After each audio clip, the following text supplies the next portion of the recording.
My name is Hadas Lowenstern. I live in Harish. I am 41 years old, and Elisha, my husband, and I, we have 6 children. Our oldest will be bar mitzvah in a month, and our youngest is a 1.5-year-old baby. 9 months ago, my husband Elisha died in battle in Gaza. He was a wonderful father and a great partner and husband, and I miss him very much. Before the war, we were just a regular, happy Jewish family living our lives. Elisha was a Java developer, and he worked, and I'm a teacher, and we just lived our lives with a lot of happiness. Our lives were wonderful. We got married 13.5 years ago, and we had babies, and we had a very happy home with a lot of noise and guests.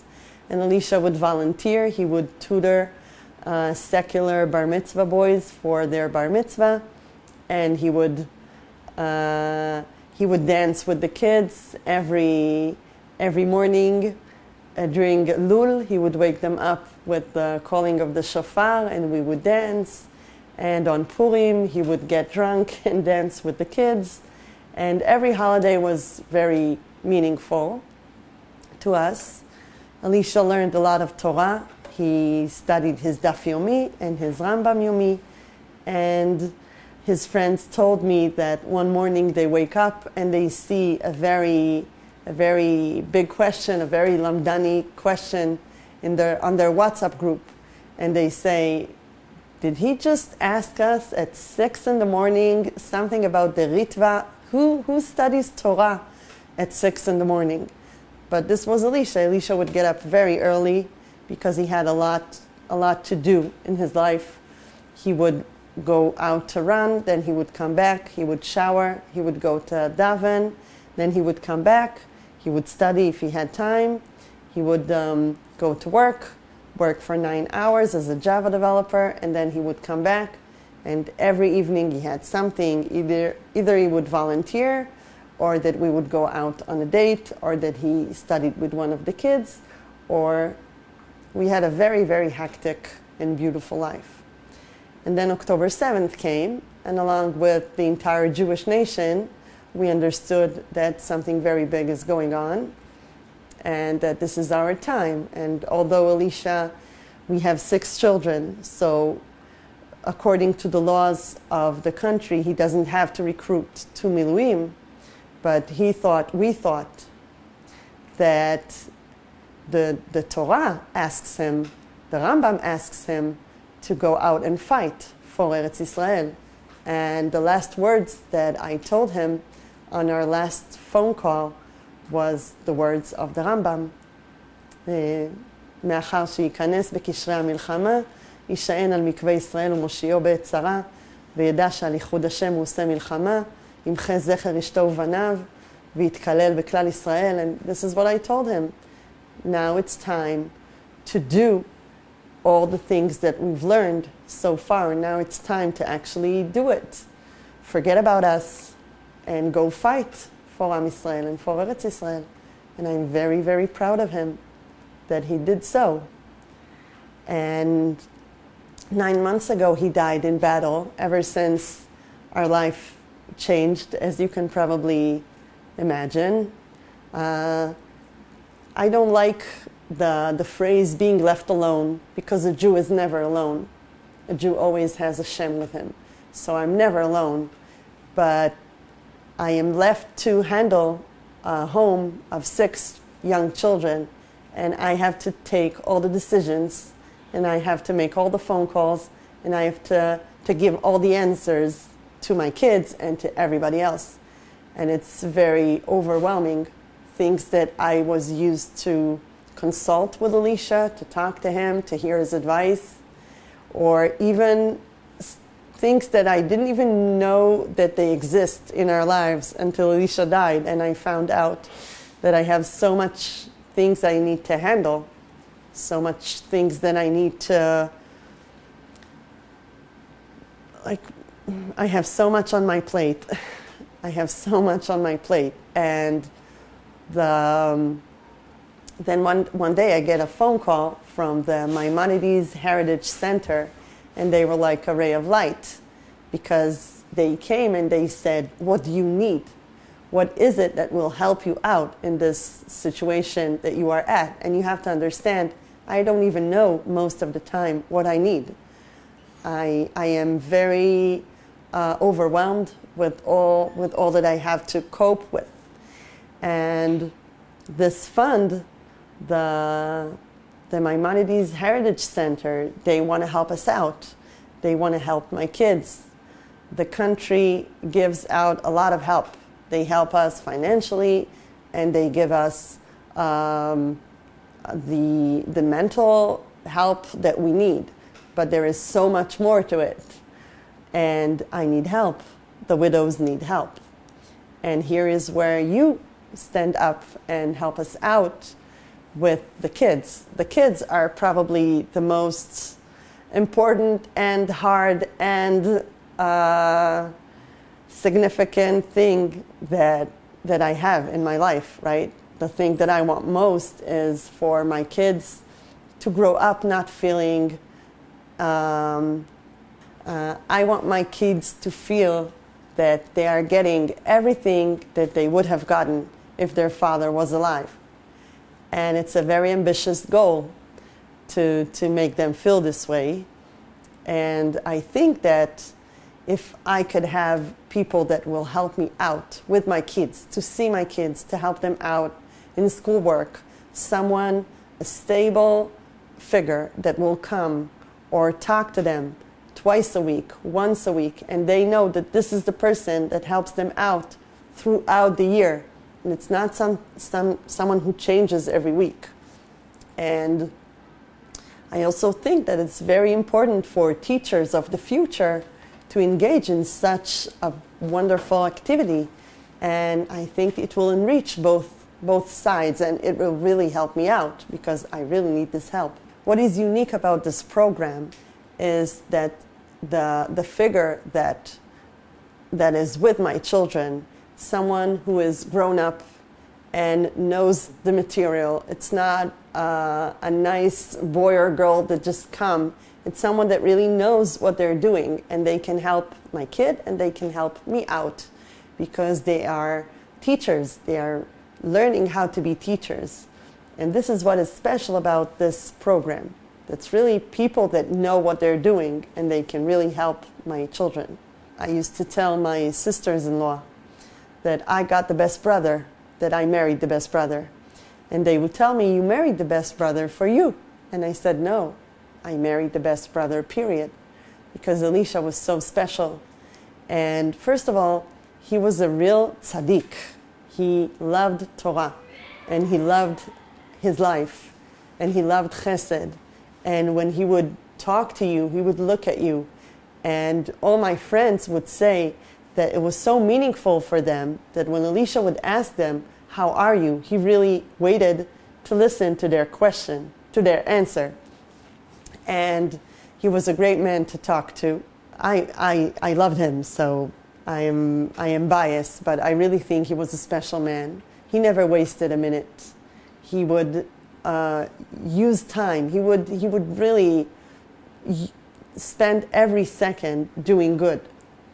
And I tried to remember, we were married for almost 13 years. I tried to remember if I ever saw him just sitting on the couch doing nothing, and I couldn't remember. He's either learning or talking to one of our kids or talking on the phone to one of his brothers or sister. He never wasted time, never. And he was a very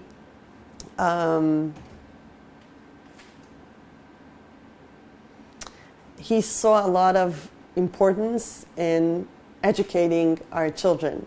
All our children know how to read before they reach Kita Aleph.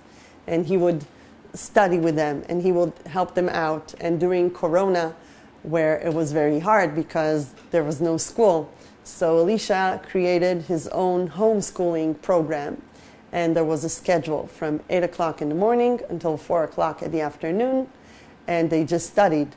And my kids, they they said that they studied more during Corona than they ever studied in school, because Elisha, and he would work, he would do it, he would take 10 minutes at the end of every hour, he would stop working, and then he would call them on the phone, so to not waste time, because he was in the other room. He would call them on the phone, and they had to tell him what they did in the past 15 minutes.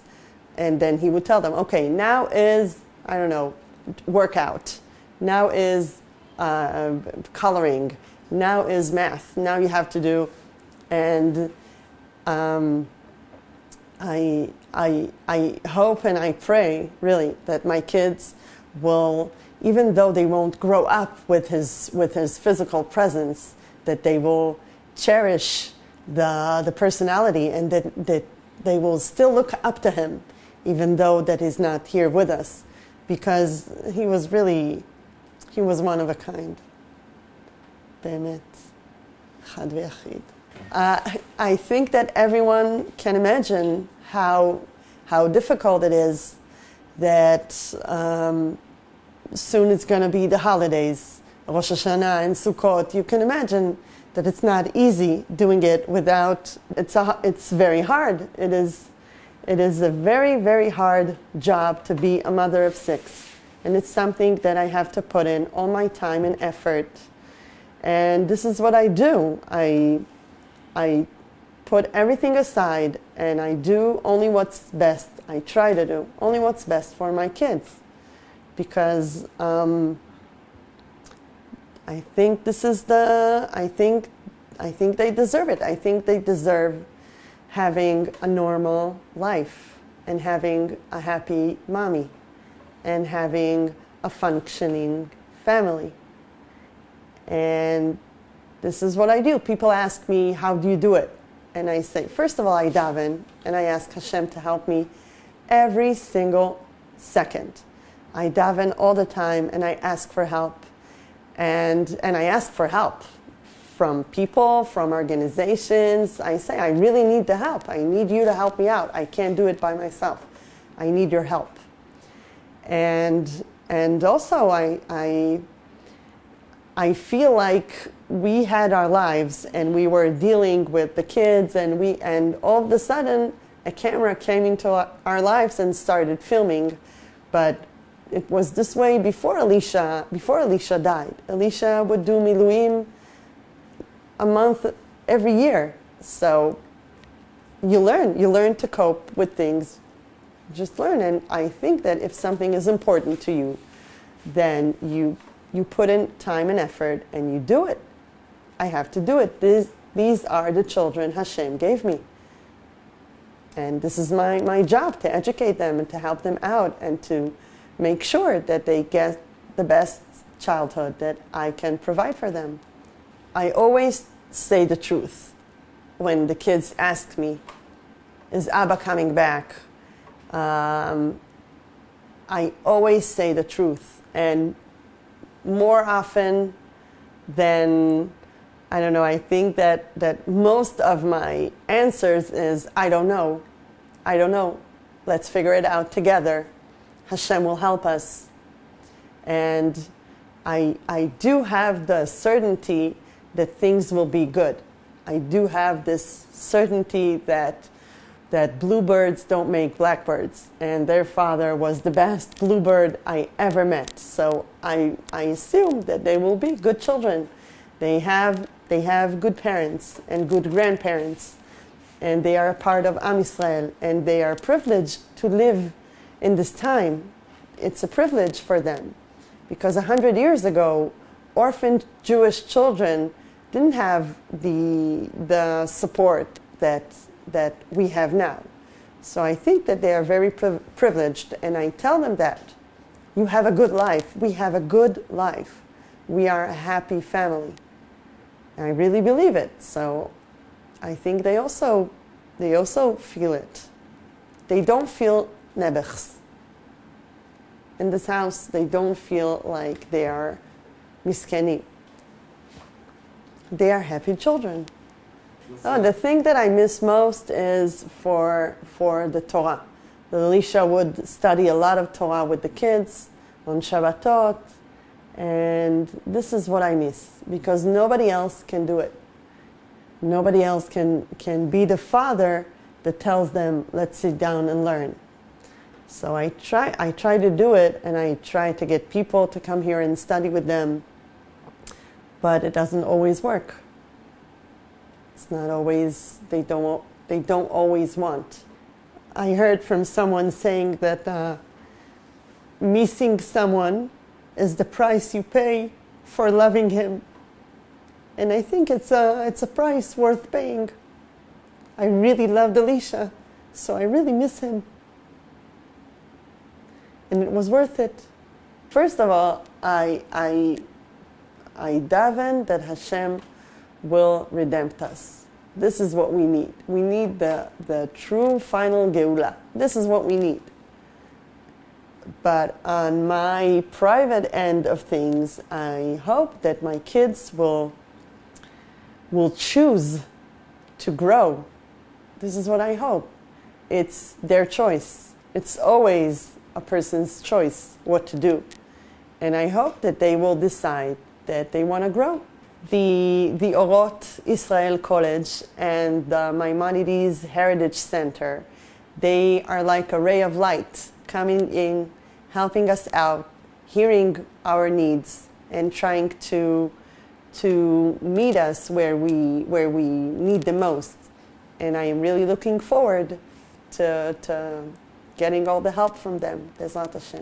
Okay. Yesterday, my 10-year-old, she asked me about Tchiyat HaMetim. How is it going to be? And will she ever see Elisha again? And I told her, listen, I don't know. I don't know. But I do know that while we are living here, we should do Tchiyat HaChaim. We should have, our lives should be meaningful enough to be worthwhile. And this is also why I never talk about how Elisha died, because this is not the thing I want to focus on. I want to focus on how he lived.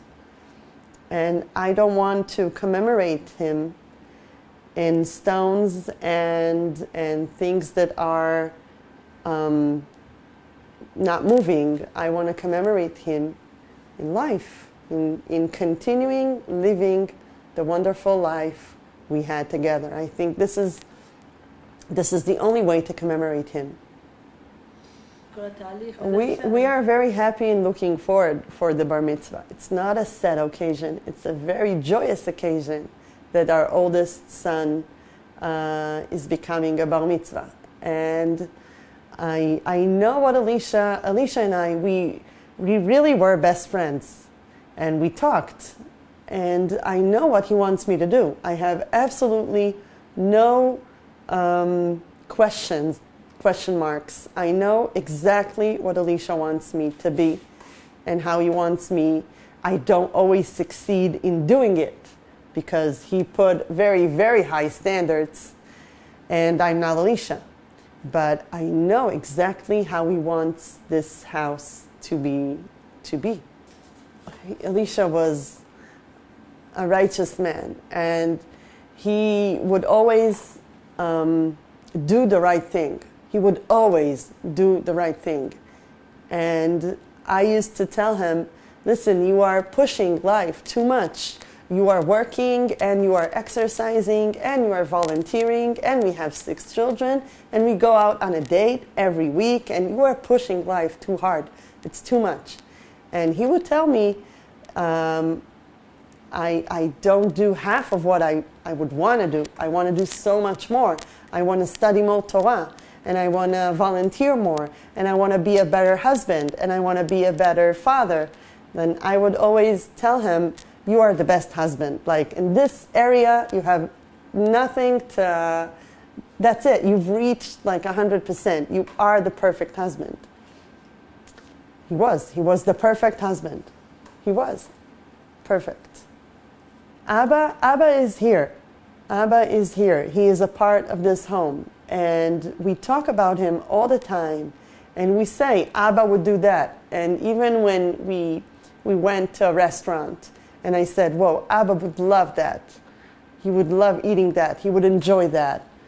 And he is here with us, not in his body, but his soul is within us all the time. We feel him all the time. My world hasn't collapsed. This is not a phrase that I use. Life did not end when Elisha died. Life did not end. Baruch Hashem. I have a lot of life. And I think that a person should remember how privileged he was to know this person, how privileged he was to be loved by this person or to give birth to a child like that. I think that this is what we should think about, how privileged we were to get to know them, and how we need to live such meaningful lives that will be worth their memory.